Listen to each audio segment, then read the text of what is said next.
बार की बात है, उदयपुर गांव में एक ज्ञानचंद नाम का पुजारी रहा करता था। वो गांव के एक छोटे से मंदिर में पूजा पाठ किया करता था।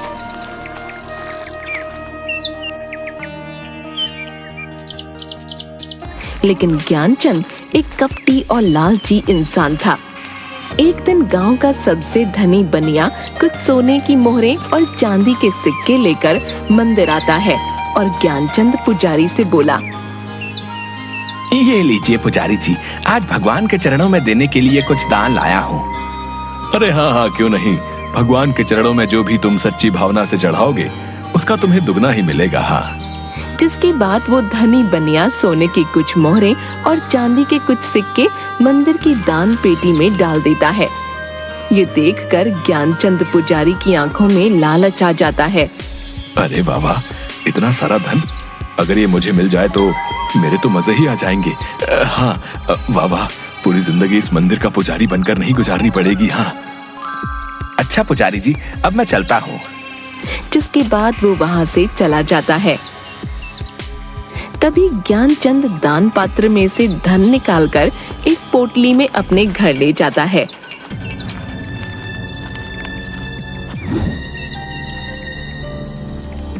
तभी उसकी पत्नी, अरे आज आप इतनी जल्दी मंदिर से आ गए, ये आप क्या लाए हैं जी? अरे अरे भाग्यवान, ये देखो, आज मैं अपने लिए कितना सारा सोना चांदी लेकर आया हूँ।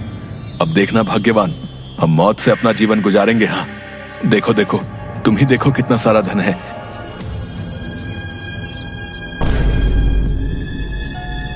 अच्छा, अब हम यहाँ और नहीं रह सकते, हमें यहाँ से जाना होगा। चलो यहाँ से। अरे ये क्या बोल रहे हैं आप? आखिर हम जाएंगे कहाँ? मेरी तो कुछ समझ नहीं आ रहा। जरूर आप मुझसे कुछ छुपा रहे हैं। ये धन कहाँ से लाए हैं आप? मुझे कुछ भी ठीक नहीं लग रहा। अरे भाग्यवान, जितना कहता हूँ बस उतना करो। चलो यहाँ से।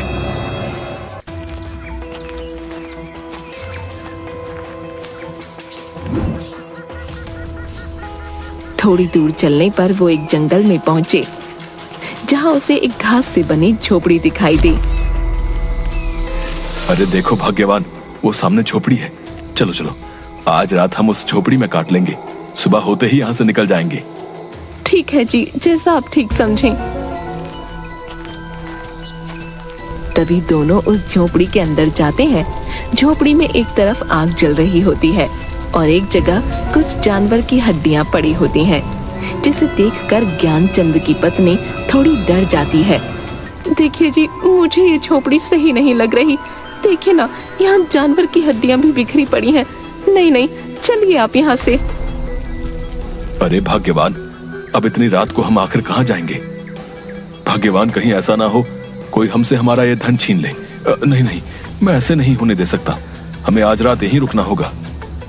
अच्छा ठीक है जी, आप मेरी सुनते ही कब हैं, जैसा आप ठीक समझें। जिसके बाद वो दोनों उसी झोपड़ी में सो गए। तभी वहाँ पर एक भयानक दिखने वाला खूंखार नरभक्षी आता है, जिसके हाथ में अलग अलग जानवरों का मांस होता है। अरे बाबा, आज तो पेट भरकर भोजन मिला है।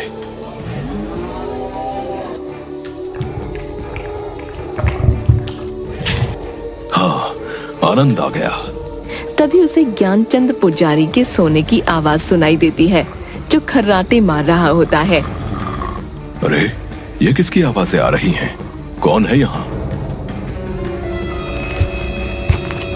तभी वो देखता है पुजारी और उसकी पत्नी उसकी झोपड़ी में जमीन पर सो रहे होते हैं। अरे वाह वाह, आखिरकार मेरे लिए नया भोजन आ ही गया। बहुत दिन हो गए किसी इंसान का मांस नहीं खाया, और अब नर और मादा दोनों इंसानों का मांस खाने को मिलेगा। वाह। ज्ञानचंद और उसकी पत्नी की नींद खुल जाती है। वो दोनों उस नरभक्षी को देखकर हैरान हो जाते हैं और बुरी तरह डर जाते हैं।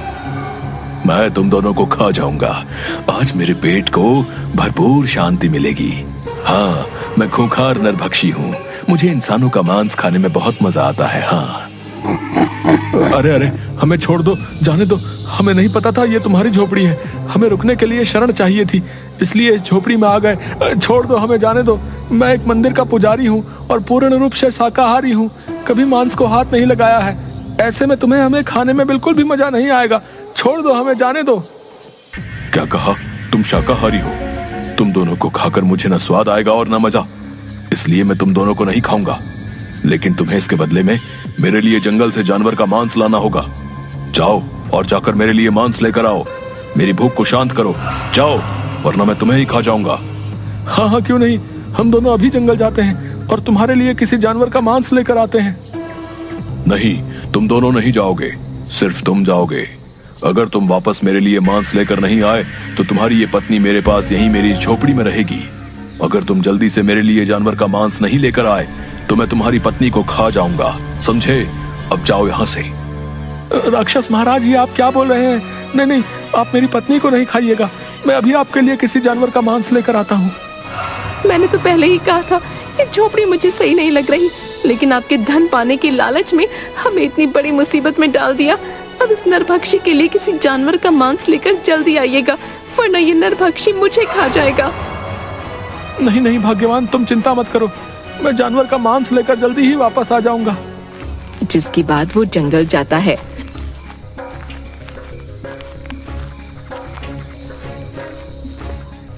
जंगल में थोड़ी दूर चलने पर वो देखता है एक भालू का छोटा बच्चा मरा हुआ पड़ा है, जिसे कुछ चील कौवे नोच रहे थे। अरे अरे, ये भालू का बच्चा तो मरा पड़ा है। मैं ऐसे ही उस नरभक्षी के पास ले जाता हूँ। जिसके बाद वो उस भालू के बच्चे को अपने हाथों में उठाकर उस नरभक्षी की झोपड़ी में आता है। तभी ज्ञानचंद देखता है कि उसकी पत्नी नीचे जमीन पर पड़ी हुई है और नरभक्षी बड़े मजे से उसके शरीर का मांस नोच नोच कर खा रहा है। ये देखकर ज्ञानचंद हैरान रह जाता है और जोर जोर से रोने लगता है। हाय हाय कपटी नरभक्षी, ये तूने क्या किया? तू मेरी पत्नी को ही खा गया।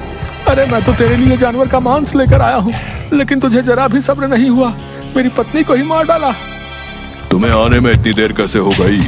मुझसे अपनी भूख सहन नहीं हुई, इसलिए मैंने तुम्हारी पत्नी को ही खा लिया। ये मैंने क्या कर दिया? मुझे माफ कर देना भाग्यवान, मैं तुम्हारे प्राण नहीं बचा पाया। माफ कर देना। न मैं मंदिर से धन चुराता और न हम यहाँ इस जंगल में आते। मेरे लालच ने मुझसे ये क्या करवा दिया। हाँ, आज के लिए इतना भोजन ठीक है। चलो अब थोड़ा विश्राम कर लेता हूँ। हाँ।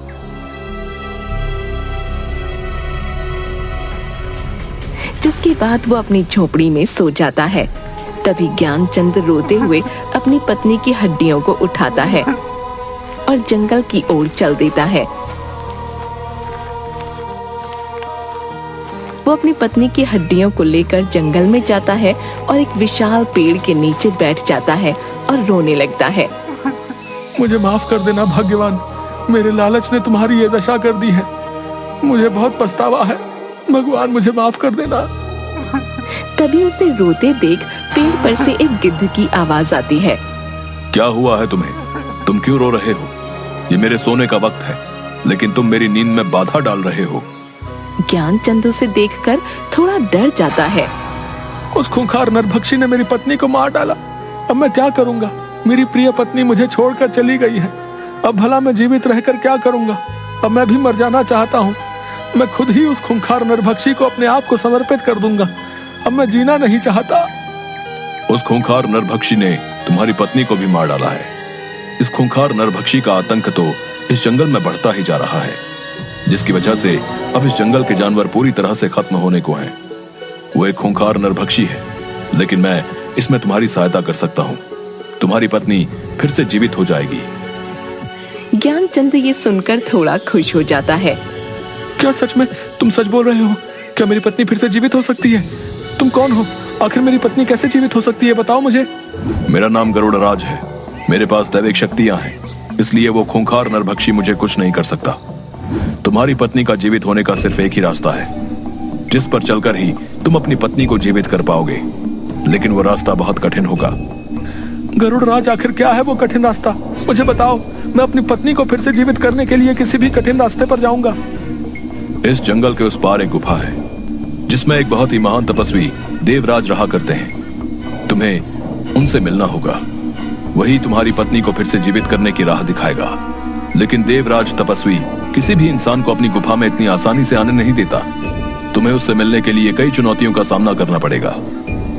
गरुड़ राज, मैं जरूर उस गुफा में उस महान तपस्वी के पास जाऊंगा, चाहे फिर मुझे कितनी ही मुश्किलों का सामना क्यों ना करना पड़े। तभी गरुड़ राज उसे अपना एक पंख देता है। ये लो मेरा ये जादुई पंख ले जाओ।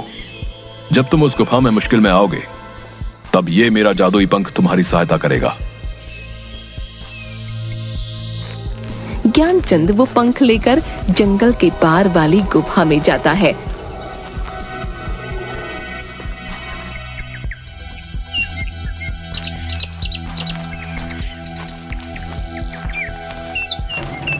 थोड़ी दूर गुफा में चलते ही एक विचित्र सा दिखने वाला लंगूर जानवर, जिसकी आंखें एकदम सुर्ख लाल होती हैं, उस पर झपट पड़ता है। अरे अरे, कौन हो तुम? मुझे छोड़ो, छोड़ दो मुझे। तपस्वी देवराज की इस गुफा में आने की तुम्हारी हिम्मत कैसे हुई? मैं तुम्हें जिंदा नहीं छोड़ूंगा। क्या तुम्हें नहीं पता यहाँ कोई इंसान नहीं आ सकता? नहीं नहीं, मुझे छोड़ दो, मैं बहुत मुश्किल में हूँ। मुझे यहाँ गरुड़ राज ने भेजा है। मुझे देवराज तपस्वी से मिलना ही होगा। मुझे आगे गुफा में जाने दो। ये सुनकर वो डरावना लंगूर उसे छोड़ देता है। ठीक है, मैं आगे देवराज तपस्वी से मिलने दूंगा, लेकिन इसके लिए तुम्हें एक चुनौती से गुजरना होगा। इस गुफा में आगे जाने के 2 रास्ते बताऊंगा। तुम्हें अपनी बुद्धि से सही रास्ता चुनना होगा, लेकिन याद रखना, अगर तुमने गलत रास्ता चुना तो तुम देवराज तपस्वी से कभी नहीं मिल पाओगे। ठीक है, मुझे आपकी ये चुनौती मंजूर है। जिसके बाद डरावना लंगूर अपनी आंखों की शक्ति से वहाँ 2 रास्ते बना देता है। एक रास्ते पर बहुत रोशनी होती है और दूसरे रास्ते पर बहुत अंधेरा, जिसमें सिर्फ आग की मशालें जल रही होती हैं। ये देखकर ज्ञानचंद सोच में पड़ जाता है। कुछ देर सोचने के बाद, मैं अंधेरे का रास्ता ही चुनूंगा, क्योंकि अंधेरे के बाद ही जीवन में उजाला होता है और मुझे अपने जीवन में उजाला करने के लिए अपनी पत्नी को जीवित करना है। मुझे देवराज तपस्वी इसी अंधेरी राह पर मिलेंगे। डरावना लंगूर ये सुनकर थोड़ा खुश हो जाता है। बहुत अच्छा जवाब दिया तुमने। तुम्हारी राह इसी अंधेरे रास्ते से होती हुई उजाले की ओर जाती है। तुम्हें ऐसे ही अपनी बुद्धि और विवेक का इस्तेमाल करना होगा। अब तुम जाओ। ज्ञानचंद अंधेरे रास्ते की ओर बढ़ता है। तभी थोड़ी दूर पर वो देखता है एक बहुत बड़ी शिला दिख रही है। ये क्या? गुफा में आगे जाने का तो कोई रास्ता ही नहीं दिखाई दे रहा। वो उस शिला के पास जाता है। इतनी बड़ी शिला, आखिर इसका क्या मतलब हो सकता है? लगता है शिला के उस पार ही मुझे देवराज तपस्वी से मिलने का रास्ता मिलेगा। तभी ज्ञानचंद उस शिला को हटाने की बहुत कोशिश करता है, लेकिन वो अपनी जगह से टस से मस नहीं होती। तभी उसे शिला के उस पार एक आवाज सुनाई देती है। कौन हो तुम और क्यों इस शिला को हटाने की कोशिश कर रहे हो? क्या तुम जानते नहीं, ये गुफा देवराज तपस्वी की है। यहाँ किसी भी इंसान का आना मना है। फिर तुम क्यों आए हो? मैं बहुत ही मुसीबत में हूँ। मुझे यहाँ गरुड़ राज ने भेजा है। मुझे देवराज महान तपस्वी से मिलना है। उनसे मिले बिना मैं यहाँ से नहीं जाऊंगा। तुम्हें गरुड़ राज ने भेजा है, इसका तुम्हें प्रमाण देना होगा। तुम्हें एक चुनौती का सामना करना होगा, तभी तुम इस शिला के पार आ सकते हो। मुझे आपकी चुनौती मंजूर है। क्या करना होगा मुझे बताओ। इस शिला को खोलने की चाबी का पता तुम्हें अपनी बुद्धि से लगाना होगा, तभी तुम इस शिला के अंदर आ पाओगे। ज्ञानचंद ये सुनकर सोच में पड़ जाता है और कुछ देर सोचने के बाद वो देखता है कि शिला पर अचानक से एक निशान दिखने लगता है, जो बिल्कुल गरुड़ राज के दिए पंख की तरह होता है, जो कि ज्ञानचंद के पास होता है। वो उस पंख को अपने हाथ में लेता है। अच्छा, तो इस शिला की चाबी ये पंख ही है, क्योंकि इस शिला पर दिखाई दे रहा ये निशान गरुड़ राज के पंख की तरह है। जैसे ही ज्ञानचंद उस पंख को शिला पर रखता है, वो पंख उस शिला में समा जाता है और शिला का द्वार खुल जाता है। ज्ञानचंद उस शिला की गुफा के अंदर जाता है और देखता है कि देवराज तपस्वी एक स्थान पर अपनी ध्यान मुद्रा में बैठे हुए हैं और ओम का उच्चारण कर रहे हैं। ओम ओम ओम ओम। तभी ज्ञानचंद उसके पास जाता है। हे महान तपस्वी देवराज, आंखें खोलिए, मुझे आपकी सहायता की आवश्यकता है। आप ही मेरी सहायता कर सकते हैं, आंखें खोलिए अपनी। कि देवराज तपस्वी अपनी आंखें खोलता है। कौन हो तुम और क्यों आए हो हमारी गुफा में? यहाँ हम अपनी ध्यान मुद्रा में रहते हैं, इसलिए किसी भी इंसान का यहाँ आना वर्जित है। लेकिन तुम यहाँ इतनी चुनौतियों का सामना करके आए हो, तो हम तुम्हारी सहायता अवश्य करेंगे। बताओ हमें, हम तुम्हारी क्या सहायता कर सकते हैं? मैं एक मंदिर का पुजारी था, लेकिन अपने लालच के कारण एक दिन उस मंदिर से कुछ सोना चांदी चुराकर अपनी पत्नी के साथ इस गुफा के पार वाले जंगल में आ गया। लेकिन वहां हमारा सामना खूंखार नरभक्षी से हुआ और उसने मेरी पत्नी को ही अपना शिकार बना लिया। वो खूंखार नरभक्षी एक एक करके सभी जंगल के जानवरों को अपना शिकार बना रहा है। मैं अपनी पत्नी को दोबारा से जीवित करना चाहता हूँ। मेरी पत्नी की जान मेरे ही लालच के कारण गई है, इसलिए मैं अपनी पत्नी को फिर से जीवित करना चाहता हूँ। अब आप ही मेरी सहायता कीजिए देवराज। दुष्ट व्यक्ति, तुमने अपने लालच के कारण अपनी पत्नी को गवा दिया है। मैं तुम्हारी सहायता नहीं करूंगा, जाओ यहां से। ज्ञानचंद ये सुनकर तपस्वी के पैरों में गिर पड़ता है। नहीं नहीं देवराज, ऐसा मत बोलिए। आप एक महान तपस्वी हैं, मैं जानता हूँ। मुझे लालच नहीं करना चाहिए था, लेकिन अब मैं अपनी पत्नी को फिर से जीवित करना चाहता हूँ। मेरी सहायता कीजिए। ज्ञानचंद की ये बातें सुनकर अच्छा तो ठीक है, मैं तुम्हारी सहायता अवश्य करूंगा, लेकिन इससे पहले तुम्हें मेरे 2 सवालों का उत्तर देना होगा।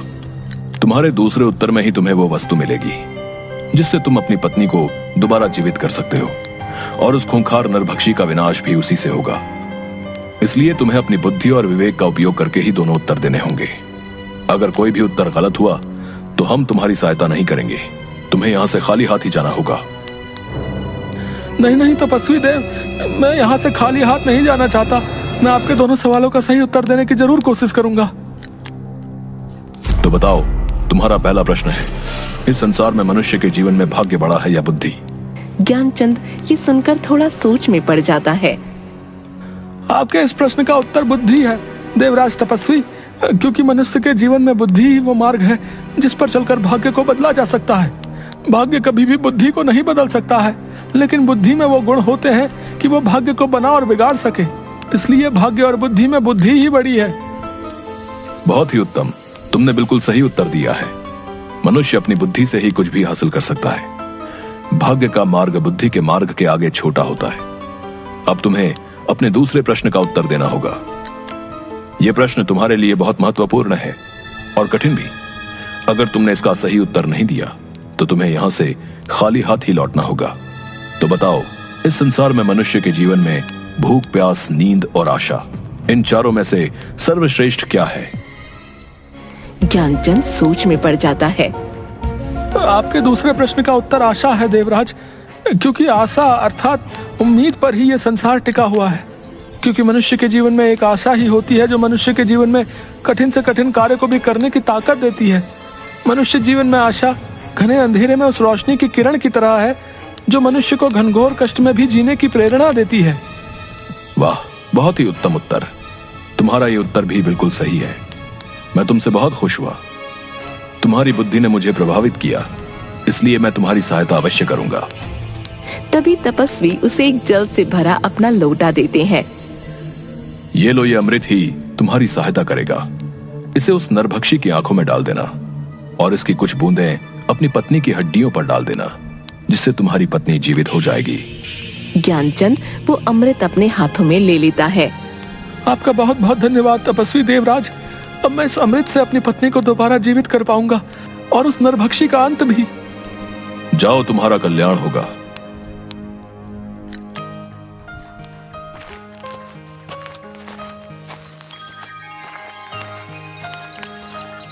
जिसके बाद ज्ञानचंद अमृत लेकर उसी जंगल में जाता है। तभी उसे वो नरभक्षी मिलता है। नरभक्षी ज्ञानचंद के हाथ में वो अमृत का लोटा देख लेता है। अच्छा, तो तू उस तपस्वी देवराज के पास गया था। उसने ही तुझे मेरे अंत का रास्ता बताया होगा, लेकिन मैं ऐसा नहीं होने दूंगा। मैं तेरे सामने ही नहीं आऊंगा तो तू मेरी आंखों पर यह अमृत भी नहीं डाल पाएगा। लेकिन मैं तुझे जिंदा नहीं छोड़ूंगा। हाँ, मैं तुझे भी खा जाऊंगा। और नरभक्षी ज्ञानचंद को अपने दांतों से उसकी गर्दन से पकड़ लेता है। तभी वहाँ गरुड़ राज पेड़ से खूंखार नरभक्षी के ऊपर छलांग मारता है और नरभक्षी ज्ञानचंद की गर्दन को छोड़ देता है। ये तूने अच्छा नहीं किया गरुड़, मैं तुझे भी जिंदा नहीं छोड़ूंगा। आज तुम दोनों को खाकर ही मैं अपनी भूख मिटाऊंगा। हाँ। कि तभी अचानक से ज्ञानचंद अपने हाथ में उपस्थित अमृत खूंखार नरभक्षी की आंखों में डाल देता है। अमृत डालते ही वो नरभक्षी जोर जोर से चिल्लाने लगता है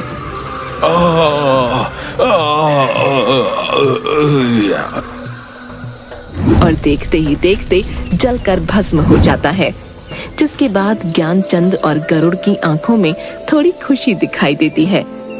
नरभक्षी का तुमने अंत कर दिया है, वाकई तुम बहुत बहादुर निकले। अब जाओ और अपनी पत्नी की हड्डियों पर इस अमृत की बूंदें डाल दो। जिसके बाद ज्ञानचंद अपनी पत्नी की हड्डियों पर उस अमृत को डाल देता है। जिसके बाद उसकी पत्नी दोबारा जीवित हो जाती है, जिसे देखकर ज्ञानचंद खुश हो जाता है। आखिर तुम फिर से जीवित हो ही गई भाग्यवान, तुम मेरे पास दोबारा लौट आई हो। मेरे लिए इससे बढ़कर और कुछ भी नहीं।